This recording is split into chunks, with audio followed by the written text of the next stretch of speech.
Now, I want to tell you, Mr. Man, that this brand that you are carrying, it is a very important brand. And so don't debase it. You see, this is a brand that has been built by many people. It's a brand that has been built by the Komla Dumo, Samens has built some, Gabi Ajete has built some, Dorinando has built it, Bolare has built it, our Deputy Minister of Information. It's a brand that has been built by people. So when you come and take the brand, don't debase it and put statements like this on your Facebook page that are contradictory in terms. That's on Form 1, SSS person can look at it, but what is he writing about? How can you write of a person who is a member of an association that you don't know his closeness to the association?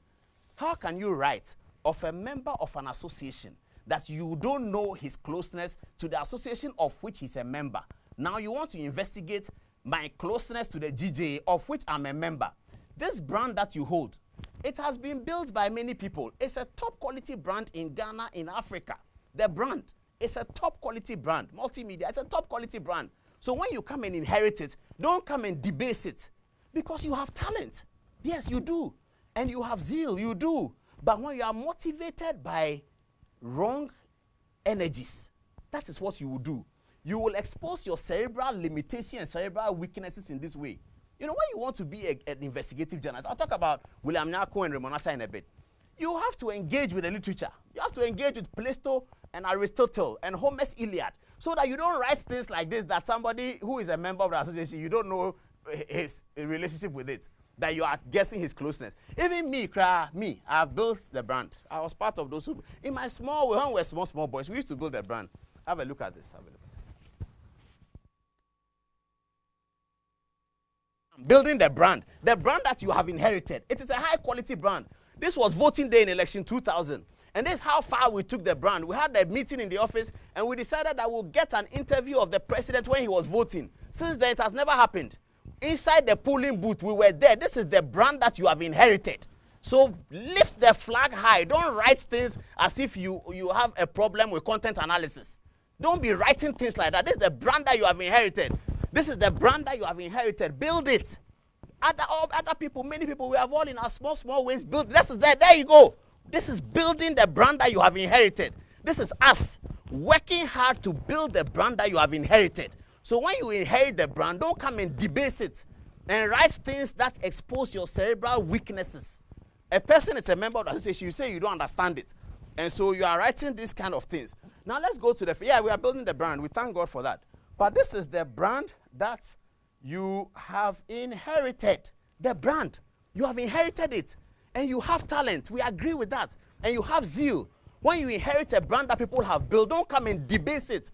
Continue with the standards. Don't do this kind of thing. Somebody goes to a contract. He doesn't win it. Then he calls you and says, I didn't win. He won. All the 4 companies are for him. Is that investigative journalism?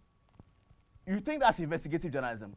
When William Nyako used to do investigative journalism that we used to see, William Nyako, those of you who may not know, William Nyako is not a lawyer, he's Asla. That's him on the screen. He will travel to Sani Abacha's Aso Rock Castle as a journalist with his recorder and go there and interview Major Guazo. That's a life and death investigation. Oh. As soon as he brings it, Reuters and everybody is interested in the story. That's the kind of investigative journalism that we were used to. Not 2 people go and bid for a contract. Somebody doesn't win it. Then he comes and says that, I didn't win. He won. All the 4 companies are for him. Go, take it on radio and go and read it. And then you go and read it. What is this? Is that investigative journalism? And you are not worried and you are not taking the caution from the GJA that be careful. Because maybe when you are sued, you will lose the case. You don't understand that. I will show you that the BBC and the ITV, recently they have been sued and they have lost it. Raymond Otchere is there. They have all done investigative journalism. They've all done it. But we know that you have talent. That's Raymond Otchere, my friend. When these people do investigative journalism, the Newsweek is calling for it. Newspapers in America are calling for it. Because you can see that they have applied intellectual capital in dealing with them. And journalism is not about catching people and hiding recorders. It's about taking the document and exposing the intellectual capital. And I'll show you what that kind of journalism presents. And you can do it, Mr. Man, because you have talent. Opana, you have talent. So we understand that. But you can do it. You see, that's what happens. I'll come to a just one thing. But when you see quality journalism, it is intellectual journalism. It's not because you arrested somebody or you found him or you hid the camera somewhere. No. It is taking documents and looking at the documents and then assessing it and adding such intellectual capital that when you speak about the analysis, everybody is wavering. Recently, we had an example. I'm going to show you the example now. Now, you can say that I am trying to brag that he trained under me, or that I recruited him, or that we trained him. Whatever you can say is fine. I'm happy about that, but I'm not bragging about it. But I'm compelled to show you the difference between taking documents when somebody has lost a contract and putting things out there that you can't defend. I'll come to something you have not been able to defend, and nobody's asking you about it.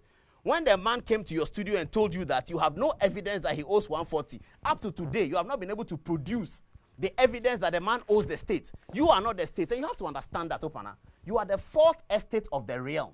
There's the first, the second, and the third. What you are supposed to do is to analyze what they do, and then if you want to sue, you can sue at the third, or you can, in the public interest, present what they do with such intellectual capital that it leaves no questions. You should go and ask civil society. Haven't you heard that the Opana has been challenged, that the man doesn't owe 140 million? Up till now, he has not been able to produce a single document. Is that how to do intellectual analysis? You take a report that you didn't author. The report didn't draw such a conclusion, and then you draw such a conclusion and propagate it to create hatred. And the man has come to your studio and challenged you. Nobody is asking you that question. Where is the evidence that the man owes 140 million? Where is the evidence? You have not been able to produce it. Civil society, you are not asking him that one. Nobody is asking him that one, and he continues. That's not the kind of journalism that we are used to. Please. That's not the kind of journalism we are used to. The investigative journalism we are used to is high quality. Let me show you this. And you can say anything about this guy. Yes, he trained under me, whatever, whatever. This is quality intellectual journalism. Have a look. Good afternoon. My name is Bernard Avle. I work at City FM. Mr. President, I remember during the campaign, yourself and the Vice President expressed worry about the level of debt that Ghana was incurring. And among other things, you said that because of the mismanagement, we were having to borrow, and then we had enough internal resources, and therefore we should block the loopholes. Permit me to give you some figures. In March this year, we went for a 1 billion Ghana cedi 3-year bond. In April, a $2.25 billion bond, which translates to 10.25 billion cedis, was announced. In the same month, we announced a $2.4 billion bond to clear legacy debts in the energy sector. Translates that to 12 billion cedis. Last week, we were told there's a 17.4 billion cedi bond being sought for Q3. Putting all the figures together in Ghana cedis, that's about 40 billion cedis. If all these bonds go through by Q3, the last time I checked, our GDP was about 80 billion cedis. If within the first year, we're already borrowing up to half of our GDP, where are the internal resources? How much resources have we generated internally? Why are we still borrowing this much? Thank you. Have you seen it?